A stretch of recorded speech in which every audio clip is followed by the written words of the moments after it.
Então, o que nós vamos fazer hoje? Nós vamos abrir a nossa Bíblia lá no Evangelho de Marcos, certo? Marcos capítulo 1. E lá em Marcos capítulo 1, já começa ali a questão dos milagres de Jesus Cristo. E nós vamos começar a verificar algumas questões desses milagres. Antes disso, nós vamos ver algo que é importante, que é um resumo do Evangelho de Marcos. Então, o primeiro texto que vocês vão abrir aí é o primeiro versículo. Marcos, capítulo 1, verso de número 1. Laura, você consegue ver o software da BibleWorks aí no seu computador? Que aparece o texto em português e o texto em grego. Você está conseguindo ver? Ótimo. Então, a Laura está vendo. E vocês, se quiserem acompanhar o texto em grego, vocês podem sentar aqui, ó, e olhar o texto aqui direto também na projeção aqui. Se vocês quiserem sentar aqui mais pertinho, tem o texto grego nesse computador aqui. Vocês podem usar a mesa aqui, ó, e usar esse texto aqui para vocês. Talvez não vai dar para vocês verem daí. Então vamos lá. Laura, Elidiomar e Pastor Luciano, e o Anderson também quando entrar, né? E possivelmente os demais alunos. Temos a Marta Máximo também, que é aluna desse curso de Milagres de Jesus. O que a gente percebe aqui no nosso texto em grego? Deixa eu voltar lá. Na Bíblia em português, diz assim, ó, princípio do Evangelho de Jesus Cristo, Filho de Deus. Não é isso que está aí na Bíblia, na versão revista atualizada? Então, no grego, nós temos aqui, ó, a ré, né, que é princípio, início, começo, né? Aí tu, Evangelho, Iesu, Cristo, o Iu, Teu. Então, no grego, nós percebemos que as palavras Jesus, Cristo, está no genitivo, e percebemos também que Filho de Deus está no genitivo. Então, o genitivo ele aponta para uma certa origem, ele vai caracterizar um nome. Então, está falando Jesus, é um nome. Jesus é o sujeito. Agora, quem é esse Jesus para Marcos? Esse Jesus para Marcos, ele tem dois predicados, vamos dizer assim. Ele tem duas características, ele tem dois nomes. Ele é o Cristo e ele é o Filho de Deus. Só que esse termo Cristo diz respeito a que povo? Qual era o povo que esperava o Messias, que viria para libertá-los? Eram os judeus. Então, Cristo é um nome, né? É um título messiânico que aponta para um povo judeu. O outro título que está ali, Filho de Deus, aponta para que povo? Quem era? Quais eram os povos que tinham a concepção, por exemplo, que o imperador era a encarnação de uma divindade, que ele era filho do próprio Deus? Os romanos. Então, o imperador romano, ele era a imagem de Deus, ele era a encarnação de Deus. Então, o texto de Marcos, capítulo 1, verso de número 1, é um resumo de todo o evangelho de Marcos. Marcos vai apresentar Jesus. Quem é Jesus para o evangelho de Marcos? Ele é o Cristo dos judeus e ele é o Filho de Deus para os gentios. Então, todo o evangelho vai ser isso. Todo o evangelho vai ser uma mensagem para os judeus e uma mensagem para os gentios. Quem são as pessoas responsáveis por levar o evangelho que nasce num berço judaico para os gentios? Quem são essas pessoas?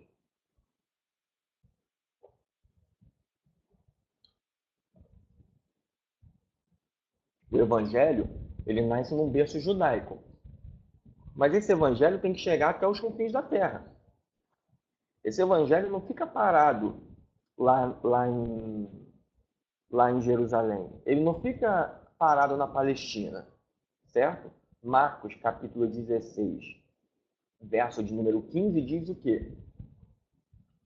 Ide por todo o mundo e pregai o evangelho a toda criatura. Então, o evangelho ele precisa ser expandido por todo mundo. Só que ele nasce aonde? Ele nasce num contexto e num berço judeu. Ele precisa chegar a todo mundo, ele precisa chegar aos gentios. Como é que a gente conhece o grupo de pessoas que vai fazer essa transposição do Evangelho, que vai irradiar o Evangelho. Quem são essas pessoas? No texto de Marcos. Os discípulos de Jesus, os apóstolos. Então, o Evangelho de Marcos, em sua grande maioria, vai ser uma mensagem, claro, para a comunidade mateana, mas que vai ter como substrato quem? Aqueles que são responsáveis por levar o Evangelho a todo lugar. Então, os milagres em Marcos vai apontar muito para os discípulos e para os apóstolos de Jesus.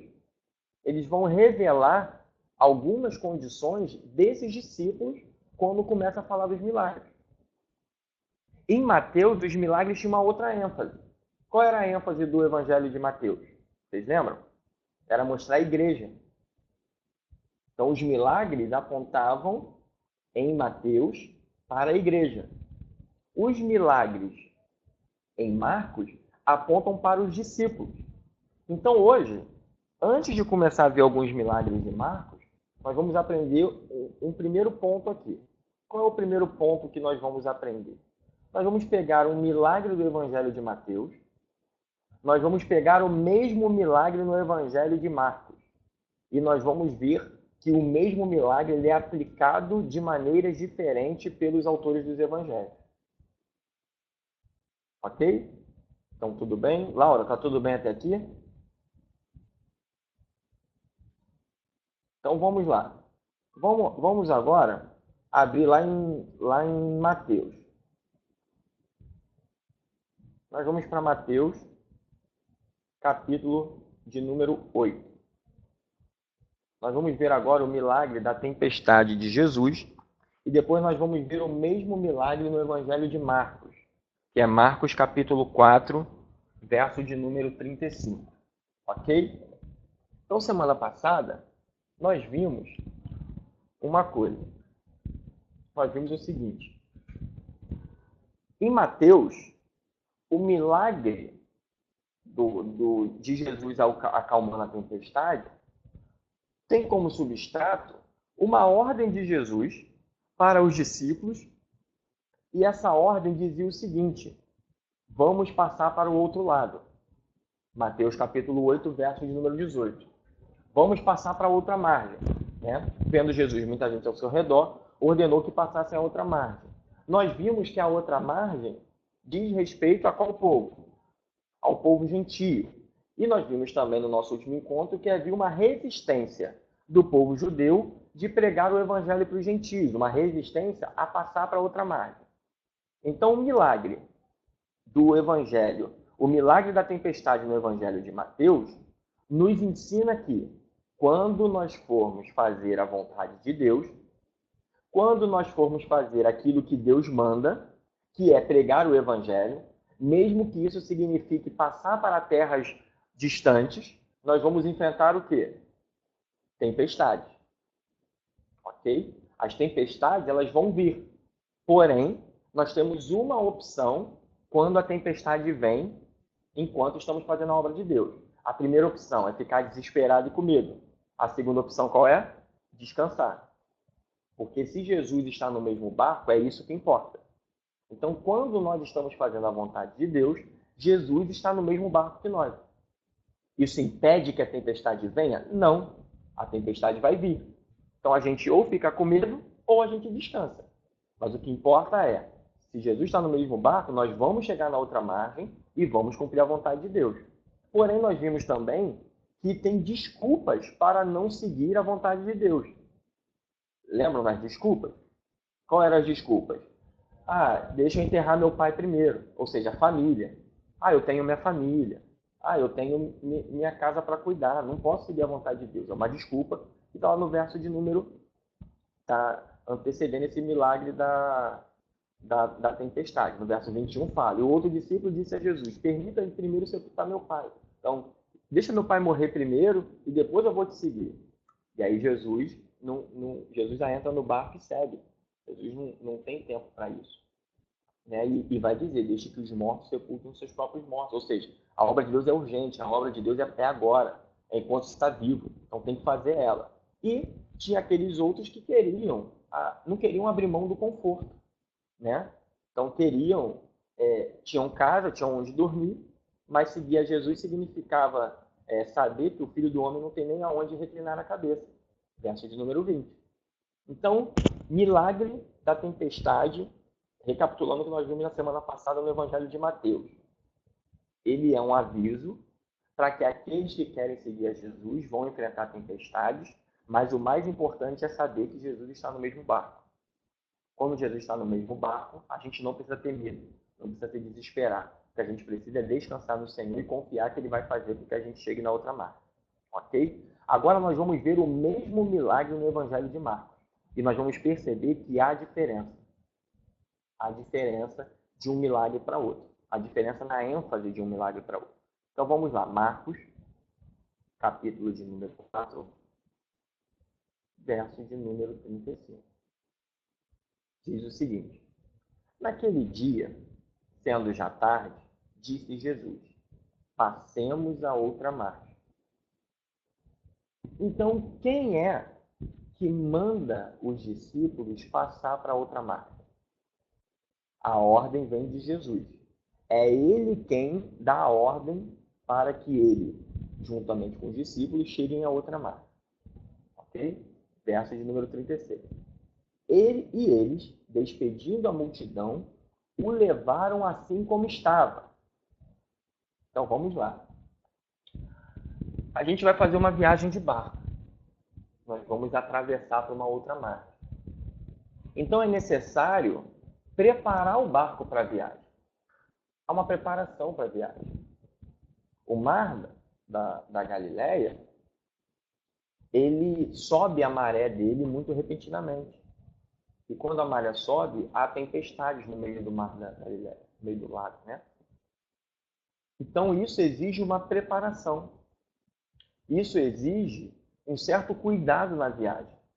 Mas Jesus, repentinamente, no meio da multidão, ele dá uma ordem: vamos passar para o outro lado. Jesus começa a despedir a multidão. Jesus está despedindo a multidão. Enquanto o despede, vai dizer o texto assim: o levaram assim como estava.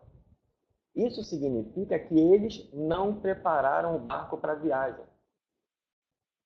Ou seja, tem que chegar no outro lado. Então vamos embora. O mestre está mandando, vamos chegar para o outro lado. Vamos ir para o outro lado. Então eles pegam Jesus como Jesus estava. Eles pegam o barco assim como o barco estava. Eles entram no barco assim como eles estão. Eles não se preparam para chegar no outro lado. Detalhe. E outros barcos o seguiram. Então tem o barco onde estão os discípulos e tem o barco onde estão outras pessoas. Ok? Vamos continuar o texto. Verso 37. Ora, levantou-se grande temporal de vento, e as ondas se arremessavam contra o barco, de um modo que o mesmo já estava a encher-se de água. O que significa, no meio da tempestade, o barco encher de água? O barco vai afundar. Significa, então, que eles, de fato, não prepararam o barco, porque eles já sabiam que tempestade vem. O mar da Galileia está sujeito à tempestade. Então, eles não prepararam o barco, está cheio de água. Então, olha a sequência. Ó. Jesus envia eles para o mar. É Jesus que envia eles para o mar. Eles não preparam o barco para a viagem e vem uma tempestade. Ok? Verso de número 38. E Jesus estava na popa, dormindo sobre o travesseiro. Eles o despertaram e lhe disseram: aqui vem a chave do Evangelho de Marcos na questão desse milagre aqui da tempestade. Olha o que eles falam para Jesus. Não te importa que pereçamos? Jesus veio para quê? Jesus veio para morrer por nós, para que nós tenhamos a vida. Olha a pergunta que eles fazem para Jesus. Não te importa que pereçamos? Não te importa que sejamos destruídos? Não te importa que a gente morra? Isso é uma fala que vai contra o ministério de quem? de Jesus. Logo, os discípulos e seguidores de Jesus na comunidade de na comunidade de Marcos, estavam com dúvidas sobre o quê? A missão de Jesus, o objetivo da vida de Jesus. Então, tem horas que até aqueles que seguem a Jesus a fé balança. Tem horas que até aqueles que seguem a Jesus têm crises na sua fé. São tempestades que vêm. Eles tinham dúvidas disso. Aí, continuando. Verso 39. E ele despertou, repreendeu o vento e disse ao mar: acalma-te, emudece. O vento se aquietou e fez-se grande bonança. Então lhes disse: por que sois assim tão tímidos?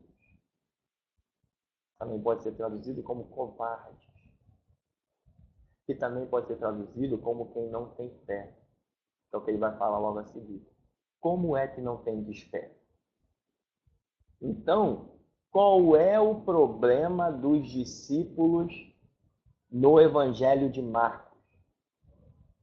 Eles não têm fé. É o mesmo milagre que Mateus. Só que Mateus apontava para a comunidade que não queria chegar ao outro lado, mas o texto está dizendo que quando eles vão para o outro lado, vão enfrentar tempestade, mas o que importa é que Jesus vai fazê-los chegar ao outro lado. No Evangelho de Marcos, o milagre é contado de maneira diferente. No Evangelho de Marcos, está mostrando, está revelando os discípulos para a comunidade. Quem eram os discípulos no Evangelho de Marcos?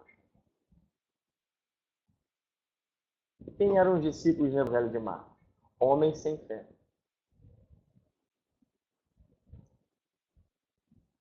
Homens que, quando vem tempestade, duvidam até mesmo se Jesus tem poder para salvar. Então, perceberam a diferença? Laura, você conseguiu acompanhar o raciocínio e percebeu essa diferença de um evangelho para outro?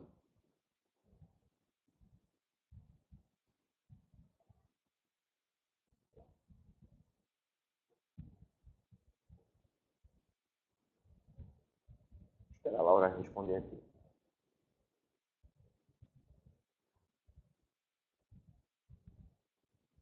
Repetir. Até onde você não conseguiu pegar, Laura? Vamos lá, repito sim.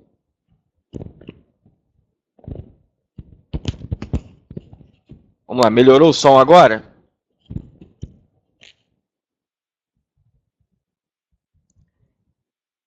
Eu vou tirar o fone, vê se sem fone fica melhor. Você está me ouvindo melhor agora, sem o fone? Eu tirei o fone de ouvido.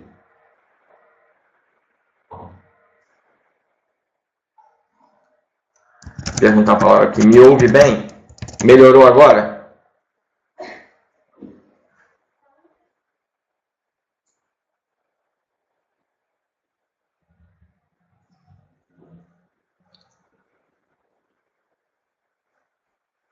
Vou falar então mais perto aqui.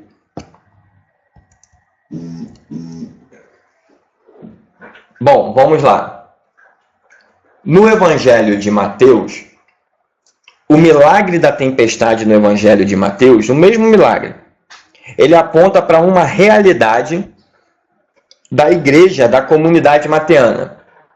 Que realidade era essa? Eles não queriam passar para o outro lado. Eles não queriam passar para outra margem. Eles não queriam pregar o Evangelho para os gentios. Então, no milagre da tempestade de Mateus, Mateus mostra para a sua comunidade que se eles forem pregar o Evangelho para os gentios, se eles forem para o outro lado, eles vão enfrentar tempestades. Mas o que importa é que Jesus está no mesmo barco. O que importa é que Jesus garante a chegada no destino. Mesmo que as tempestades venham, o objetivo vai ser cumprido porque Jesus está no mesmo barco. Já no Evangelho de Marcos, a ênfase muda. O Evangelho de Marcos, ele tem o objetivo de mostrar a realidade dos discípulos.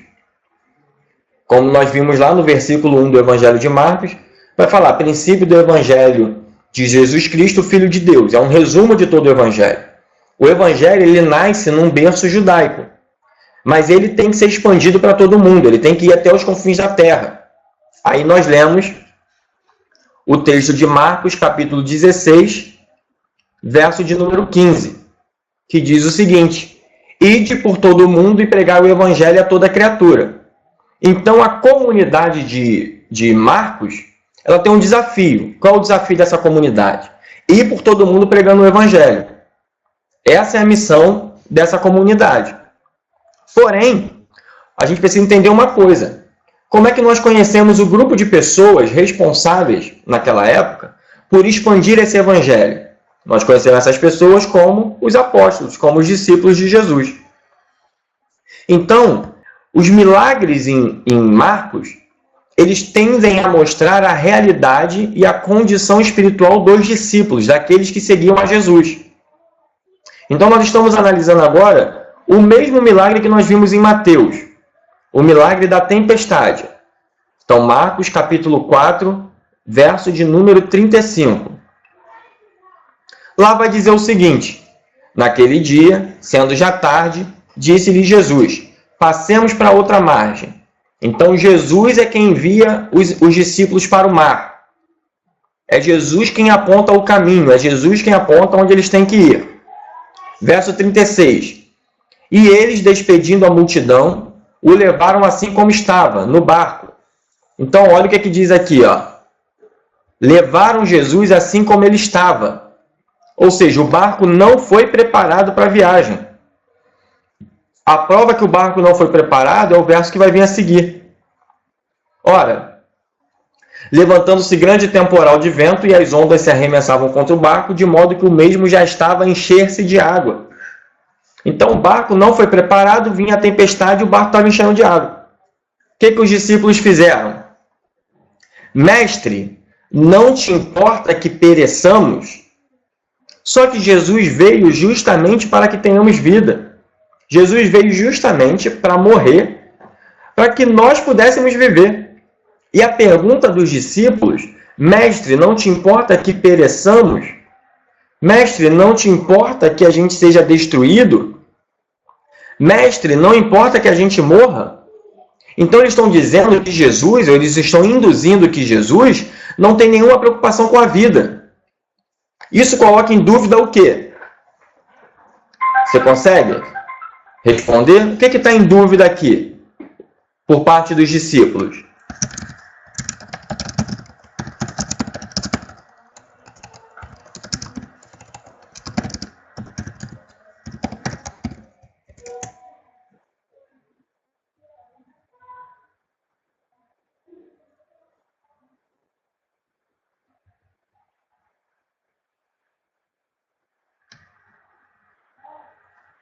Tem uma questão em dúvida.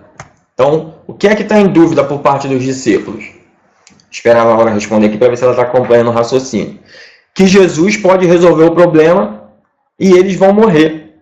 Sim, isso é o que nós sabemos. Mas no texto,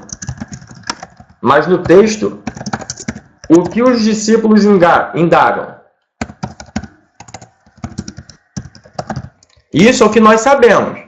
Jesus pode resolver o problema e eles não vão morrer. Mas lá quando eles perguntam, mestre, não te importa que pereçamos? Eles têm essa certeza de que Jesus vai resolver o problema e eles vão ficar vivos? Aqui no verso 38. Mestre, não te importa que pereçamos? Os discípulos têm essa certeza aqui? Não. Logo, eles colocam em dúvida o quê? O ministério de Jesus, a obra redentora de Jesus. Então, essa questão levantada aqui através do milagre aponta para uma realidade dos discípulos, daqueles que seguem a Jesus. Então, como Marcos apresenta os discípulos de Jesus? Qual é a apresentação que Marcos faz?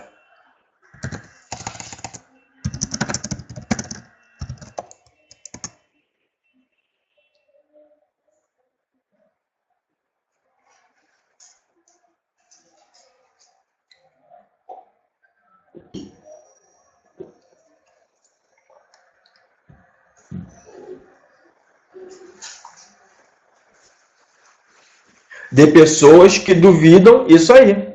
Pessoas que estão com dúvidas. Pessoas que estão com problemas na fé. Então, o milagre no Evangelho de Mateus apontava para uma igreja doente que não passava para outra margem para falar para os gentios. E aí o milagre explica que essa igreja vai enfrentar tempestades, mas que o que importa é Jesus estar no mesmo barco. Já em Marcos, o milagre aponta para a realidade dos discípulos. Quem são os discípulos no Evangelho de Marcos? São homens que não têm fé. São homens que não confiam. São homens que têm dúvidas. Aí Jesus vai, aquieta a tempestade, faz-se a bonança, e Jesus disse: como que não tendes fé? Por que sois assim tão tímidos? E eles, possuídos de grande temor, diziam uns aos outros: quem é este que até o vento e o mar lhe obedecem? Então agora vamos entender. Quem são os personagens na trama aqui? Quem participa na trama, nesse milagre? Vamos lá. Então nós temos aqui, deixa eu perguntar para a Laura. Vamos lá, quem são os interlocutores do texto? Essa é a pergunta.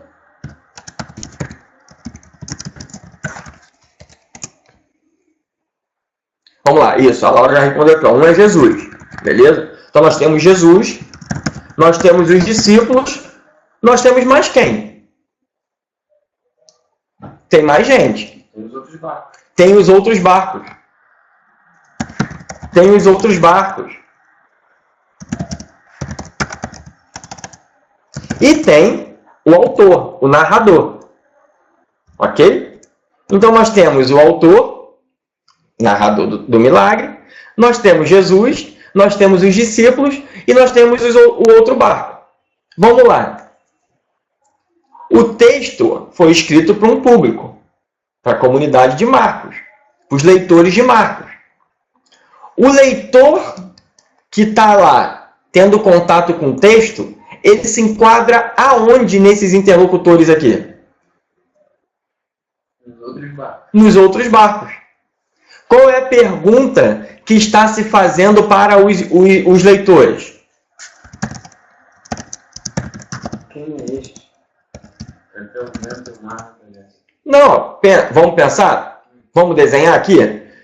Nós estamos no meio do mar. Tem um barco com Jesus e os discípulos. Tem um barco com Jesus e os discípulos. A tempestade vem. O texto não fala quantos, mas o texto fala que tem outros barcos seguindo. Então os outros barcos estão vendo o quê? Eles estão sofrendo a tempestade também? A tempestade que está caindo sobre o barco de Jesus com os discípulos está caindo sobre o barco sobre os outros barcos? Eles estão no mesmo mar, eles estão na mesma jornada. Então a tempestade está vindo para os dois. Mas Marcos está elucidando um episódio que aconteceu em qual barco? No que estava Jesus. Qual foi a reação dos discípulos, daqueles que estavam no barco de Jesus? Duvidaram da fé. Ficaram com dúvida. Então Jesus diz para ele: por que vocês assim tão tímidos? Como é que não tendes fé? Isso é uma pergunta que também é feita para os outros barcos, que são os leitores. A tempestade está sobre eles. Quais são as opções que eles têm? Ter fé e acreditar que Deus vai dar a vida a eles por intermédio de Jesus Cristo, ou não ter fé. Então, o milagre no Evangelho de Marcos aponta para uma questão da fé. O milagre no Evangelho de Mateus aponta para uma questão da missão. Um é a tempestade que vem quando estamos fazendo a vontade de Deus. O outro é a crise da fé. A fé que enfrenta a crise. A fé que enfrenta a tempestade. A fé que, quando está fazendo a vontade de Deus, está no mesmo barco que Jesus, mas de repente sucumbe e tem dúvida. Será que Deus ouve minha oração? Será que Deus está comigo? Será que de fato eu sou salvo? Será que de fato Jesus existe? Será que de fato eu tenho ministério? É isso. Laura, tá compreendendo agora a diferença?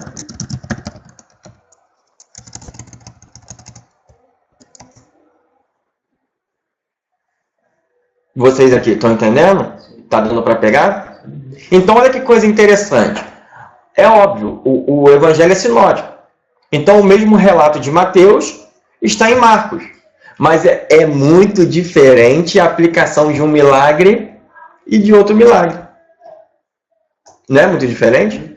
É muito diferente. É o mesmo relato, mas é diferente. Então, nós sabemos que Marcos foi escrito primeiro do que Mateus. Então, Mateus possivelmente lançou mão desse milagre. Eu vou pegar isso aqui, ele foi na fonte, vou pegar isso daqui e vou aplicar à minha comunidade. Qual era a questão da comunidade de Mateus? Da igreja doente. Então, ele pegou o milagre da tempestade e aplicou na comunidade dele. Entende? Esse é o nosso desafio. O nosso desafio como pregadores, estudantes da palavra, é entender o texto bíblico e aplicar para a nossa comunidade, aplicar para a nossa realidade. A gente elucida o texto e depois aplica na comunidade. Isso é uma pregação expositiva. Você expõe o texto para a sua comunidade. Você faz a comunidade enxergar o cenário que está narrado ali. Eles têm que visualizar o cenário. Quando eles visualizam, você consegue aplicar. Entenderam a diferença? Então vamos ver mais alguns milagres aqui no Evangelho de Marcos. A Laura tem uma pergunta aqui. Laura, você tem alguma dúvida? Deixa eu perguntar para ela. Vocês aqui, alguma dúvida? Alguma questão para colocar? Como é que está? Então, vamos ver aqui agora, Marcos capítulo 1.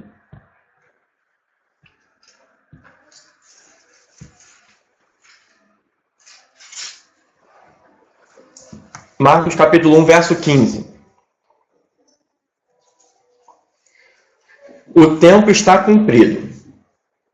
O reino de Deus está próximo. Arrependei-vos e crede no Evangelho. Então, Marcos 1,15 tem uma mensagem. Arrependei-vos e crede no Evangelho. Marcos 16,15 tem outra mensagem.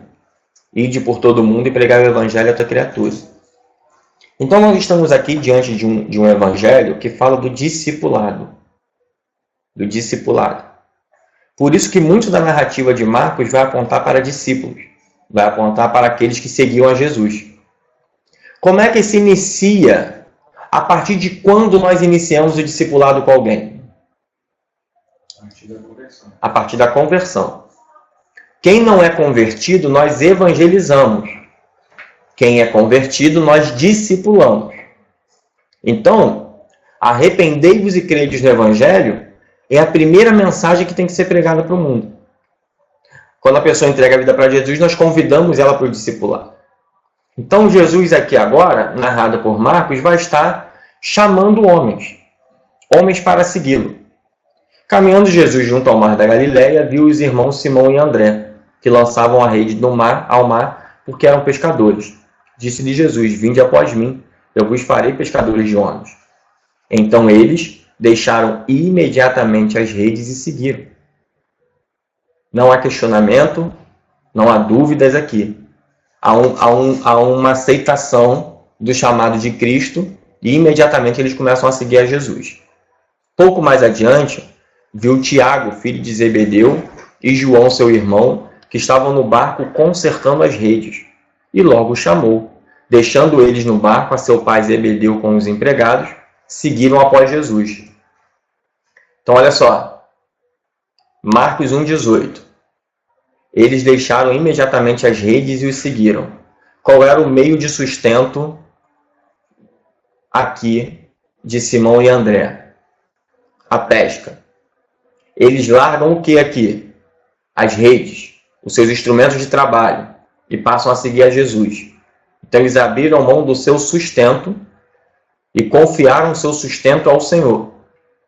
Ok? Aqui agora, Tiago e João, eles despedem de quem? Do Pai. Eles deixaram o quê? Família. Eles abrem mão da família para seguir a Jesus. Eles colocam a família não mais em prioridade, não quer dizer que a família não é importante, Mas a prioridade da vida deles agora é seguir Jesus. Continua. Depois entraram em Cafarnaum. E logo no sábado foi ele ensinar na sinagoga. Maravilhavam-se de sua doutrina, porque ensinava como quem tem autoridade, não como os escribas. Não tardou que aparecesse na sinagoga um homem possesso de espírito imundo. Bom, o imundo estava onde? Um homem endemoniado estava onde? Dentro da sinagoga. Dentro do local de leitura da palavra. Como é que ninguém ali percebeu isso? Ninguém percebe nada. Possivelmente esse homem já frequentava a sinagoga. E ninguém percebeu nada. Mas quando Jesus está lá, esse espírito imundo aparece. Olha o que fala. Que temos nós contigo, Jesus Nazareno. Vieste para perder-nos? Bem sei que és o Santo de Deus. Gente, isso daqui é um cascudo santo nos discípulos. Porque os demônios declaram que Jesus é o quê? O Santo de Deus. Mas os discípulos na tempestade fazem o quê? Duvidam. Entenderam? O endemoniado reconheceu. O endemoniado reconheceu que Jesus era o Santo de Deus, o Salvador do mundo. E eles tremem.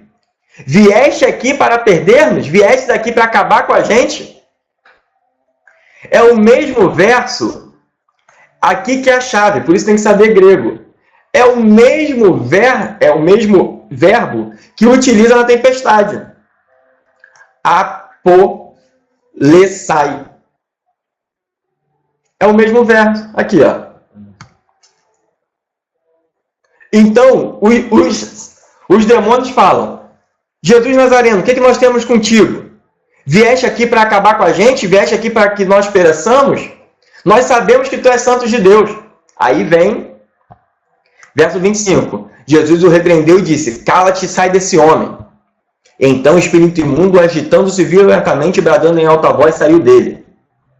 Todos se admiraram, a ponto de perguntar entre si: que vem a ser isto? Uma nova doutrina? Com autoridade ele ordena aos espíritos imundos e eles lhe obedecem. Então está aqui, ó, o verbo que os espíritos imundos usam, que é narrado por Marcos. Apolessa, está aqui, ó. Está aqui. Ok? Agora eu vou lá em Marcos, capítulo 4, de novo. Vou lá no verso aonde os discípulos indagam Jesus. Olha o verbo que ele usa. Aqui. Estou passando o cursor em cima, para quem nos acompanha online poder ver. É o mesmo verbo.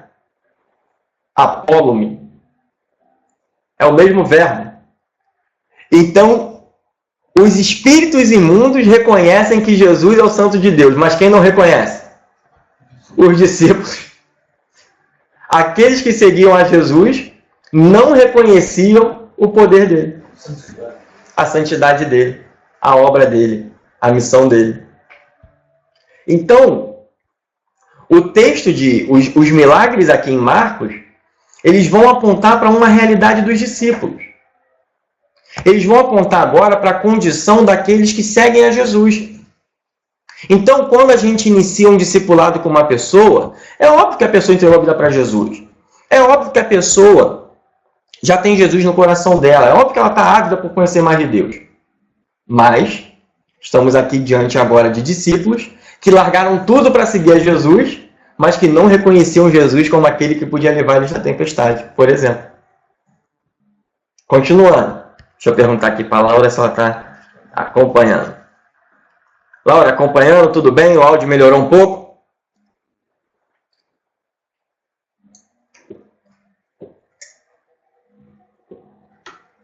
Laura, você conseguiu perceber a questão aqui no Evangelho de Marcos? Da realidade dos discípulos, daqueles que seguiam a Jesus? Pois é, o Seminário Bíblico Palavra e Vida, ele se empenha em ensinar grego para os alunos por conta disso. para que os alunos possam compreender o texto com mais profundidade. Tem total ligação o verbo que é falado aqui por Marcos relacionado aos espíritos imundos e o verbo depois falado da boca dos discípulos. Tem total relação. Entende? Então, posso seguir? Em português a gente não percebe isso nunca. Dá para perceber isso no português? Não dá. Entende? Então, vamos seguindo. Vamos seguindo para a gente avançar um pouquinho e depois vocês conseguirem interpretar os outros milagres. Aí, olha só. Então correu célere, verso 28, tá? Então correu célere a fama de Jesus em todas as direções por toda a circunviança da Galiléia. E saindo eles da sinagoga, foram com Tiago e João diretamente para a casa de Simão e André. Então Jesus estava onde antes? Na sinagoga. Jesus agora está onde? Na casa. Jesus sai da sinagoga, Jesus vai para casa. Nessa casa estão 4 pessoas: Tiago, João, Simão e André.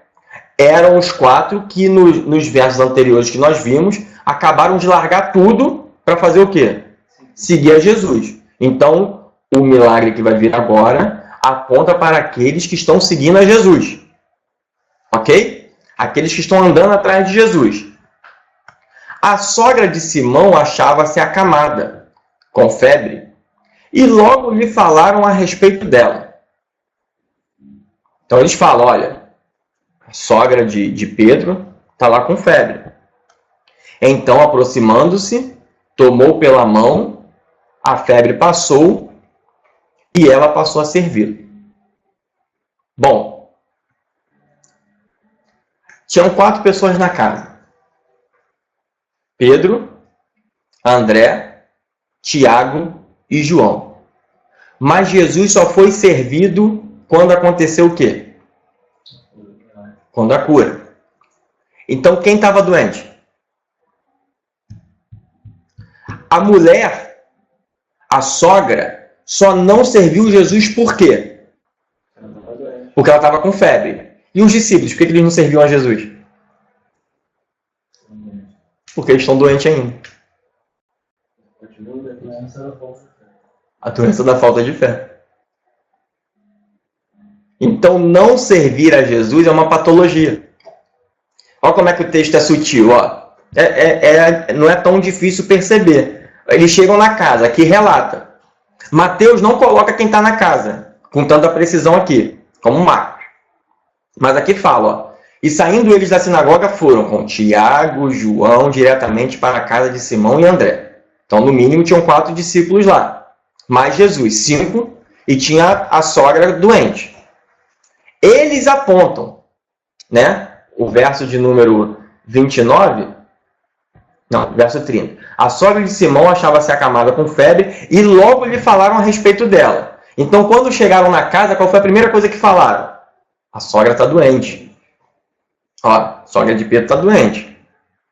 O povo até brinca, né? Que Pedro negou Jesus 3 vezes por causa desse milagre aqui, né? Aí fala o verso 31. Então, aproximando-se, tomou-a pela mão, a febre deixou, passando ela a servi-los. Então, a mulher tinha uma doença, ela foi curada e imediatamente passou a servir. Então, o que impedia ela de servir a Jesus era a doença. Porque Jesus não chama ela para servir. Jesus só cura ela. Logo, a ideia aqui é, se Jesus entrasse na casa e ela estivesse boa, o que ela ia fazer de cara? Servir a Jesus. Mas ela entrou na casa e os discípulos fizeram o quê? Nada. Só falaram do problema. Não serviram. Então, quem está doente? Os discípulos. Então, o milagre aponta para uma condição dos discípulos. Os milagres em Marcos apontam para ele revela os discípulos.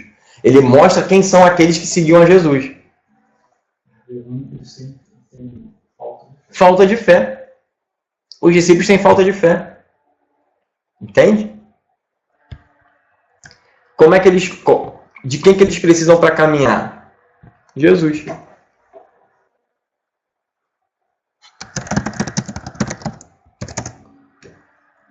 Eles precisam de Jesus para continuar caminhando. A doença deles impedia eles de servirem a Jesus.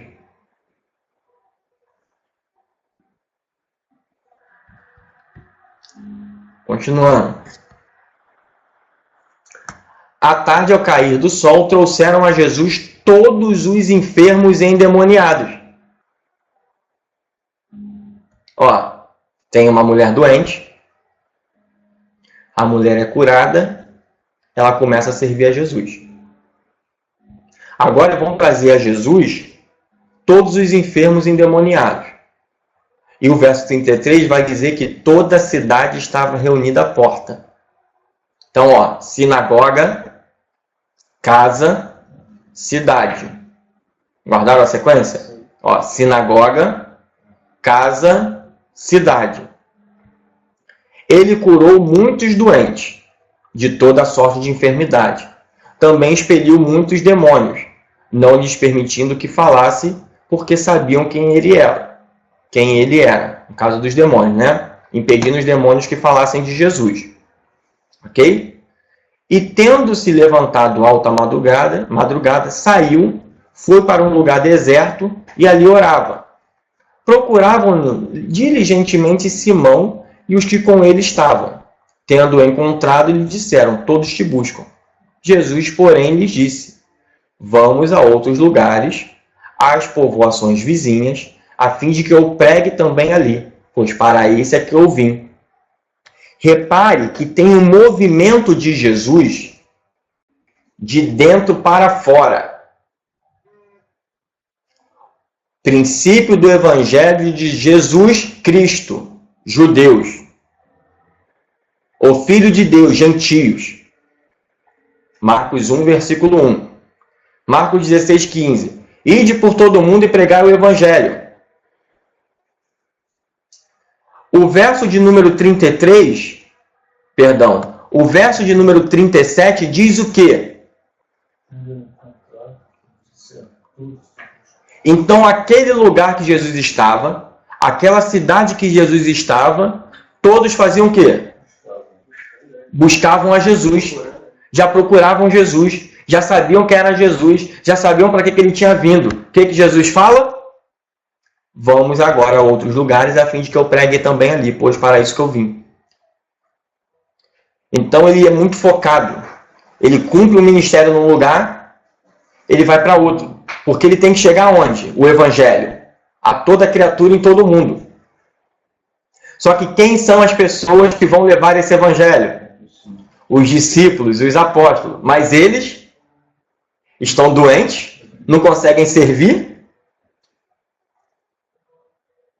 Não é verdade? Continuando. Então foi por toda a Galileia, pregando... Opa, calma aí. Ó, sinagoga, casa, cidade. Começou aonde de novo agora? Sinagoga. No primeiro bloco de 3 milagres, no primeiro bloco que nós vimos ali, casa, sinagoga, cidade, mostra que o que impedia os discípulos de servirem era o quê? A doença. Eles estavam doentes. E por isso não serviam a Jesus. Vamos ver agora o segundo bloco. Então foi por toda a Galileia, pregando na sinagoga deles e expelindo demônios. Aproximou-se dele um leproso, rogando-lhe de joelhos: se quiseres, podes purificar-me. Jesus, profundamente compadecido, estendeu a mão, tocou e lhe disse: quero, fica limpo.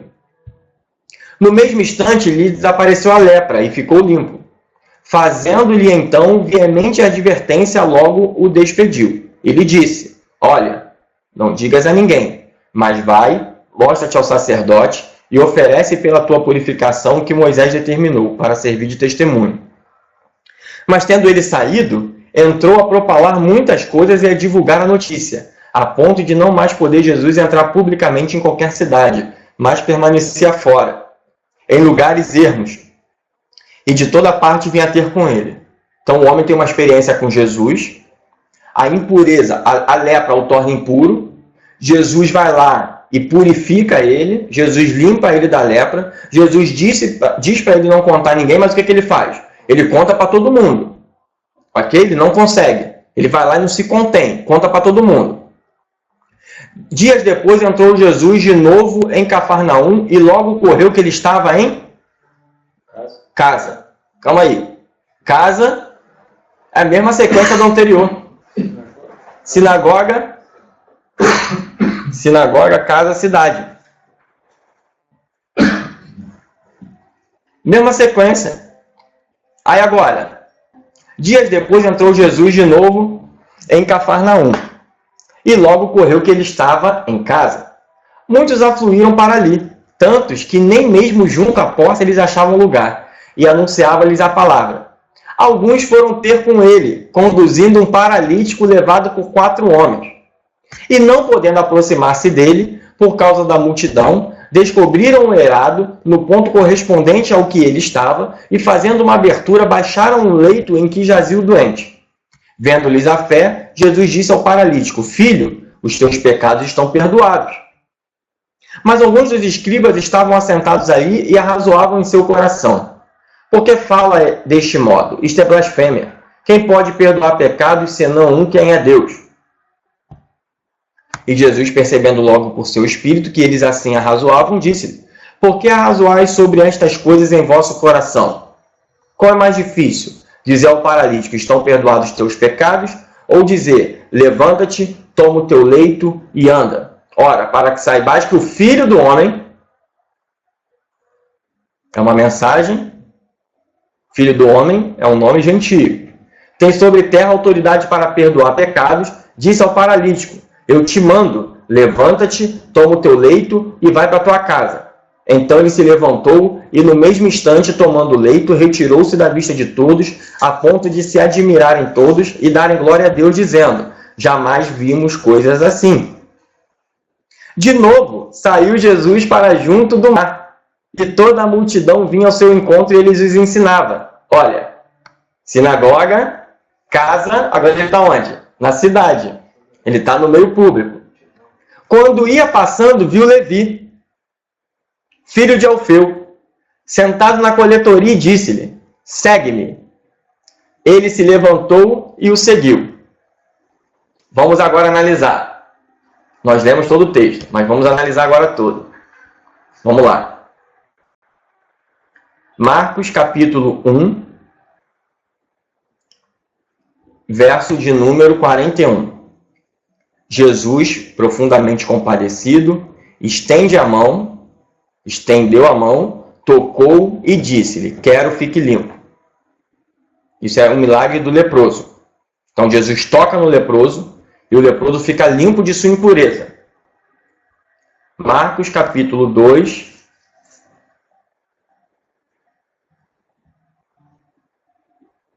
verso de número 5. Vendo-lhes a fé, Jesus disse ao paralítico: filho, os teus pecados estão perdoados. O toque de Jesus gera pureza. A fé em Jesus gera perdão dos pecados. Continuando. Verso 9. Qual é mais fácil dizer? Dizer ao paralítico: estão perdoados os teus pecados? Ou dizer: levanta-te, toma o teu leito e anda? Ora, para que saibais que o Filho do Homem tem sobre a terra autoridade para perdoar pecados, disse ao paralítico: eu te mando, levanta, toma o teu leito e vai para a tua casa. Verso 11. Verso de número 14. Quando ia passando, viu Levi, filho de Alfeu, sentado na coletoria e disse-lhe: segue-me. Ele se levantou e o seguiu. Por que Mateus não seguia Jesus antes? No caso, Levi. Por que Levi não seguia Jesus antes? O que impedia ele? Chamado. Questão do chamado. E também o texto vai dizer que ele estava sentado aonde? Na coletoria. A coletoria era a forma de exploração da época. Levi era odiado pelo povo. Levi era o camarada que ia lá e cobrava os impostos do seu próprio povo. E de alguma maneira, ele embolsava uma grana nisso. Lembram do milagre do chamado de Zaqueu? Que também era publicano? O que ele faz quando ele entrega a vida dele para Jesus? Ele restitui todo mundo. Para ele restituir é sinal que ele pegava um pouquinho. O que paralisava Mateus? Trabalho dele, a coletoria. Logo, quem era o paralítico? Mateus era o paralítico. O que paralisava ele? Impureza, pecado. Então, nesse segundo bloco, quem são os discípulos? Quem são aqueles que seguem a Jesus? São homens impuros e homens cheios de pecados e, por isso, paralisados. Para falar de Jesus como o impuro fez, ele precisou ser curado antes. Ele foi curado da impureza e ele não se conteve. E saiu falando para todo mundo que Jesus fez com ele. Mas por que os discípulos não conseguiam fazer isso? Porque eles eram paralíticos. O que paralisava eles? Impureza e pecado. Então, hoje, esse nosso segundo encontro sobre milagre,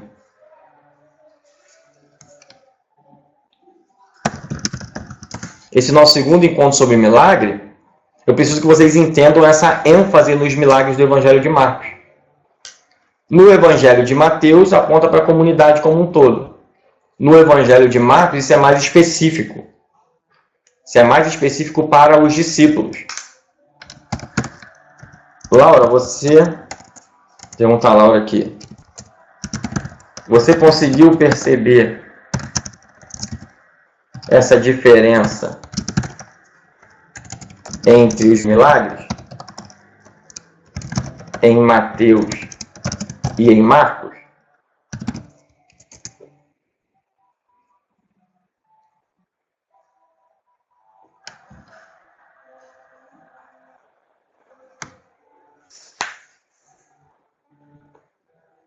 Então, hoje, com esse encontro que nós tivemos aqui, dá para vocês pegarem os outros milagres do Evangelho de Marcos e tentarem fazer essa leitura, olhando para os discípulos.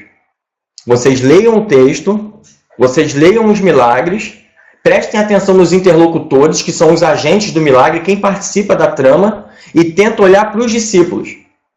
Tenta achar o comportamento dos discípulos no meio desse milagre. Porque eles estão acompanhando Jesus em todos esses milagres. E o Evangelho de Marcos é um evangelho escrito para aqueles que seguem Jesus. Para os seguidores, que precisam ir a todo mundo e pregar o Evangelho. Sem medo. Eles não precisam ter medo. Ainda que eles comam alguma comida venenosa, não vai fazer mal algum. Se eles tocarem na serpente, não vai fazer mal a eles. Está lá no final longo de Marcos. Entende? Só que eles são pessoas sem fé. São pessoas que não servem. Eles são pessoas cegas. Vocês vão ver depois. Se vocês lerem o milagre da cura do cego com essa ênfase, vocês vão perceber que quem eram cegos eram os discípulos. Eles que não enxergavam. Se vocês olharem lá os milagres da multiplicação de pães, olhando para os discípulos, vocês vão entender quem eram os discípulos ali, qual é a situação ali. Então eu vou deixar isso como exercício para vocês. E eu vou me colocar à disposição para tirar dúvidas e acompanhar através do e-mail. Então, qualquer dúvida, Laura, Anderson, a Marta, Pastor Luciano Elidiomar, qualquer dúvida que tiver, manda um e-mail para mim com a dúvida e a gente debate. Se todo mundo tiver dúvida conjunta, a gente pode marcar um dia específico, a gente faz uma outra videoaula só para tiragem de dúvida e juntar as informações. Tudo bem, Laura?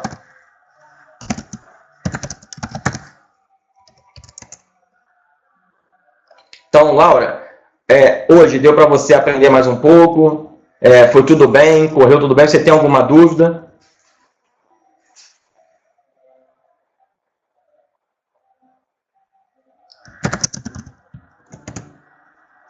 E eu agradeço muito a sua participação, tá? É muito importante para a gente a participação sua, do Anderson.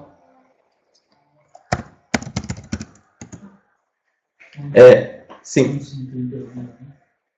O Anderson não conseguiu entrar, mas ele vai pegar a aula online. O Anderson e a Marta. Leitura que a irmã fala é o quê? Leitura de comentários, de livros?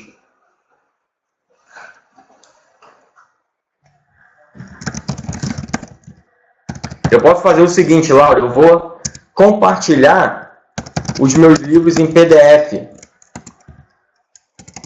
Eu já tenho seu e-mail, eu vou agora aqui, ó, eu vou entrar no meu Google Drive, vou compartilhar todos os livros que eu tenho lá em PDF, aí você pode ler eles lá à vontade, tá bom?